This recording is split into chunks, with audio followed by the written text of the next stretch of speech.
Salut à tous, c'est Muriel de Body Tonic. Je vous fais une petite vidéo aujourd'hui parce que en ce moment c'est la période des cours de natation. Vous avez tous envie que votre enfant sache nager parce que c'est l'été et parce que vous avez peur des risques de noyade et vous avez entièrement raison. Et je vous fais aussi surtout cette vidéo parce que vous êtes nombreux à me dire avoir essayé d'apprendre à nager à votre enfant et avoir échoué, bien sûr. Pourquoi? Donc je vais essayer de vous éclairer un petit peu là-dessus. La première des choses, c'est que vous n'avez pas, en fait, tout simplement les compétences pour apprendre à nager à votre enfant.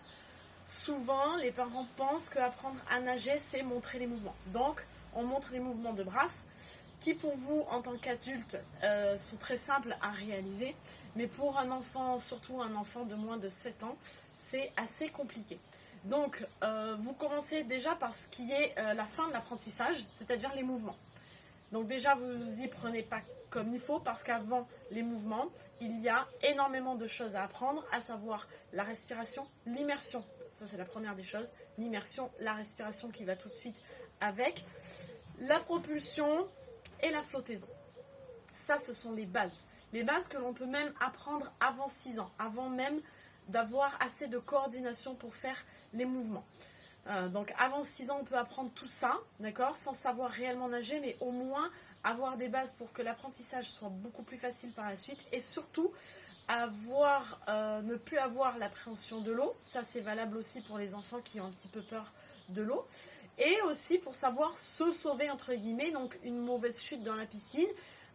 Tout dépend de la piscine, tout dépend de la chute, bien entendu. Je ne dis pas que votre enfant va savoir se sauver tout seul et que vous ne devez pas le surveiller, mais on va limiter la casse si votre enfant sait déjà maîtriser la respiration, la flottaison et la propulsion, et la flottaison, je l'ai dit. On va déjà avoir beaucoup moins de problèmes si votre enfant sait déjà faire tout ça, même s'il ne sait pas réellement nager, c'est-à-dire qu'il ne sait pas encore faire les mouvements. Donc, admettons que votre enfant ait maintenant plus de 6 ou 7 ans, il est capable de coordonner les mouvements, il n'est pas pour autant un adulte, donc ce n'est pas la peine de lui montrer les mouvements tels que vous les faites, parce qu'il ne va pas les faire aussi bien que vous, donc ils ne seront pas aussi précis. Donc il faut aller chercher j'ai envie de dire, un mouvement plus grossier, mais pour autant efficace. Donc qu'est-ce qui est efficace dans le mouvement qui va faire que votre enfant avance? Et c'est ça qu'il va falloir lui montrer. Donc aussi une autre chose, n'est pas la peine de lui montrer les bras et les jambes en même temps et lui dire fais ça. Il ne sait pas. Déjà, il ne voit pas ses jambes, donc pour lui, il ne comprend pas très bien ce qu'il fait avec ses jambes parce qu'il ne voit pas.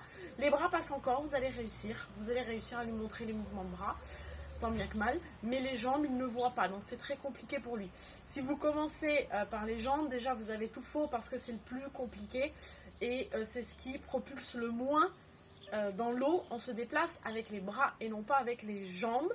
Les jambes sont simplement une aide et un équilibre, contrairement à quand vous êtes sur terre où on se déplace avec les jambes et les bras sont une aide et un équilibre. Donc on commence par apprendre le mouvement des bras, ensuite on apprend le mouvement des jambes et ensuite on essaye de caler les deux ensemble et pas tout de suite tout ensemble parce que là encore on a brûlé des étapes. Je vois très souvent ça, c'est un truc, mais alors un grand classique qui m'énerve en fait, il faut le dire, qui m'énerve, c'est les parents qui se mettent à la piscine et qui disent allez viens je t'apprends à nager et qui mettent donc la main, vous l'avez tous fait, vous inquiétez pas, vous l'avez tous fait, qui mettent la main sous l'enfant, qui demandent à l'enfant de se mettre à l'horizontale et de faire les mouvements. Donc déjà, vous apprenez pas à votre enfant à se mettre à l'horizontale en faisant ça. Votre enfant, il est à l'horizontale, il a la tête comme ça parce qu'il n'a pas appris la respiration ni l'immersion. Donc il ne veut pas mettre la tête sous l'eau. Donc il a la tête comme ça. Donc en ayant la tête comme ça hors de l'eau, il ne peut pas rester à l'horizontale, c'est impossible. Deuxièmement, ce n'est pas à l'horizontale que l'on nage, c'est légèrement incliné. Et troisièmement, les mouvements, il ne les comprend pas. Donc vous vous obstiné à lui demander quelque chose qu'il n'est pas capable de faire tout simplement parce que ce n'est pas le moment pour lui, parce qu'il est trop jeune ou parce que vous commencez encore une fois l'apprentissage par la fin. Voilà, donc j'espère que je vous ai éclairé un petit peu sur ce que vous pouvez faire et ne pas faire avec votre enfant sur l'apprentissage de la natation. Et si vous avez des doutes, souvent je vous demande, les personnes qui me contactent, vous demande de me faire une petite vidéo en fait de votre enfant dans l'eau qui joue, hein, tout simplement.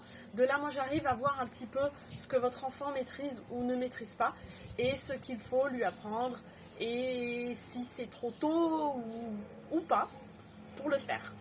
Voilà. N'hésitez pas à m'envoyer vos vidéos, je serai ravie de vous aider. À bientôt!